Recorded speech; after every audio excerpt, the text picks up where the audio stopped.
So Curt, come on up, and I want you to give him a welcome. He's going to give you some information how to catch steelhead. Believe me, he knows how to do it. Come on up, Curt.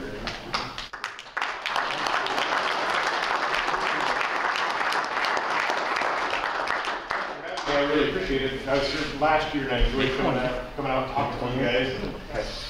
Is that I sincerely want to help people catch more fish. I want to help you as much as I can. I tell people, email me, text me, call me if you have questions, and I'll answer and I'll help you out. And people think, you know what, he's not going to get back to me. He doesn't care. It's not true. I'll get back to you. I'll let you know where I'm at, what I'm doing. So I want to help you. In return, what happens is people that want to go on guided trips. They want to give a guided trip for a gift, and they think about me. They refer me to their friends and their family, and it's a two-way street. You guys help me as much as I help you, and I really appreciate it. So what I'm doing now is fishing. The water's been really low, as you guys know. We don't have any rain, we don't have any snow. The umpqua has been ridiculously good. Okay. We've been fishing below Elton, and my best day, we hooked 16 and landed 14. I had a group of guys, actually I had my dad and my father-in-law. I tried to take them out every once in a while. We hooked 15 and landed 12 by 11:30 in the morning, and I just pulled over and said, we're done, I gotta go get ready for tomorrow. And they kind of whined and bickered a little bit. They wanted me to go for 20. And I said, I'll give you all your money back if you want. Obviously, they didn't pay me, but they thought that was pretty funny.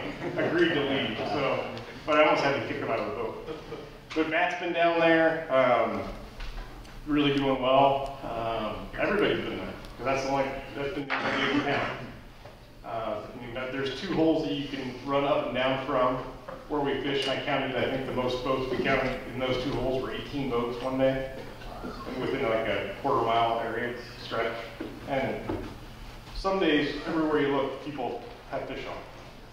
So it's been a lot of fun. I'm heading down there Thursday, Friday, Saturday, Sunday. Yeah. How do you explain that the umpqua has a lot of fish and none of the other streams around here? I mean, they got an extra good hatchery over there? No, they just have a big river with, they have water. Somebody was telling me that Nehalem is a really big system as well.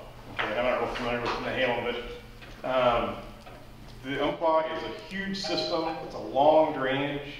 They have a really good hatchery on the south umpqua. They put 120,000 in the south near Canyonville. The majority of the fish we're catching are native fish, not hatchery fish. Kind of the rule of thumb, you got to get 10 to get 1 keeper. Okay. My favorite way to fish is side drifting, and I side drift yarn.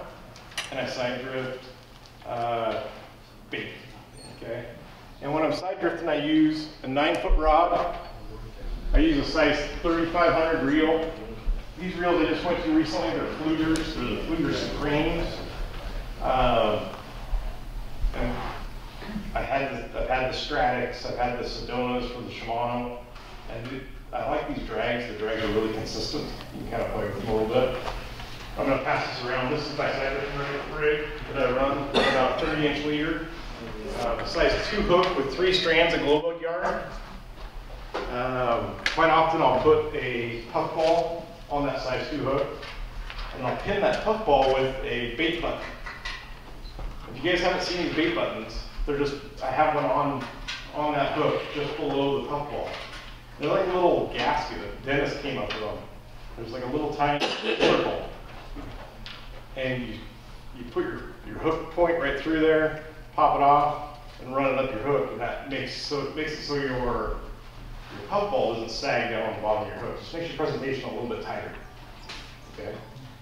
How I tie these yarn balls is I'll tie a regular egg loop, but with an additional loop in the back, and I can show you guys how I do that. And I can kind of demonstrate it here on the board. I'm not a real artist, but you'll get the idea. And by doing that, see that styrofoam ball that's right there? That's a puff ball. That's what one of these is. They got a little quirky, but it's styrofoam, and so it's softer. Okay, then accordingly. But what I do is I tie that yarn into the back of the hook. What that does is enables me to still have an egg loop where I can put 3 or 4 berries of egg, just a little clump of eggs, in that egg loop, if I need it. Every once in a while, I'll put some scent on there as well. I don't know if it's necessary. I think when the water's dirty, or when there's a lot of pressure, I think scent can make a difference. But I feel that it's more of a reaction bite than really anything else. Since I like to use the Mike's Lunker lotion, or the Mike's Glow scent in shrimp or sand shrimp. Sometimes I'll mix both together because the Lunker lotion is a little more sticky than the oil. I guess that oil will stick on it a little bit better. Another thing I do at times is I'll smash up some eggs. I'll just take that yarn and just feather that yarn in that egg juice. And that gives it a little bit of scent, and the scent that I like for the eggs that I use. But that's mainly what I cycle with. I'll either use yarn in a puffball, or I'll use eggs in a puffball. Okay. The clearer the water, the longer the leader I use. I'll use as short as a 22-inch leader, especially on the coquille. I think some rivers are different than others. This coquille is a really slow-moving river. It has a tendency for fish to stack up in it. And I think that shorter leader, with a little slower, more deliberate presentation, can help your success in a setting like that. If you've ever been to the coquille, you know what I'm talking about. It's like fishing like an irrigation ditch sometimes. So, and you'll look at it and you'll think, there's no way steelhead are gonna hold here. They don't hold here they don't hold on the Sandy Am like that. They don't hold in the sluts like that. They don't hold in the Omaha like that. But they do hold there on the coquille like that. We drag bait more on the coquille than we do on the Omaha or the sluts. But it's just kind of a unique system. It's fun. It's different. What I've found on the coquille, as opposed to the other 2 rivers I fish a lot, is the coquille tends to hold fish in almost every hole, and they stay and they sit in those holes waiting to come in. So it's almost like you know they're there, you just have to get them to bite. As opposed to the sluts, you could go 15 miles and you'll hit them on the 8th mile. There's nothing, all of a sudden, boom, there they are. And you find them, and then you can almost feel how you just get out of them. So you go 3 miles, and they're gone. Those fish have either moved past you, or you move past where they're holding. So, same with the umpqua. It seems like the umpqua, especially in the lower conditions, we're fishing below Sawyer Rapids. It's almost like a little fall. And those fish stack up below those falls. Not necessarily directly below, but it slows them down. It's almost like they can sense that they can slow down, or they need to slow down because there's not enough water for them to proceed. They stack up in these holes.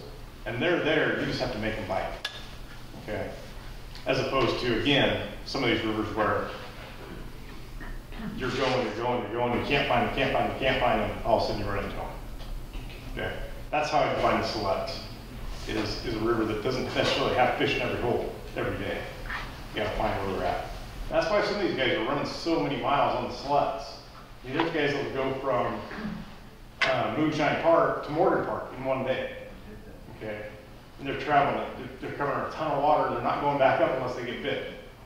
Okay, just moving forward, and that's a successful formula on that type of river, I think. On the coquille or on the Umpqua, we can go 2 miles on the Umpqua and spend all day there. We have motors in the back of our drift boats in Southern Oregon. That's a really, it's almost a necessity. And we're just doing laps, idling up the side of the river, getting as close as we can to the bank, going as slow as we can where we're not making any weight, go back up, jump on the oars, side drift through. Row back out of that, the tail out, get on the motor, get as close as you can to the bank, idle up with no weight, get up to the top of the hole and side drift back through. And we're doing laps. We're catching fish. And shoot, you can catch 8, 9, 10 fish out of one hole. Okay, doing laps, boom, boom, boom. And that's what we've been doing on the so it's been a lot of fun.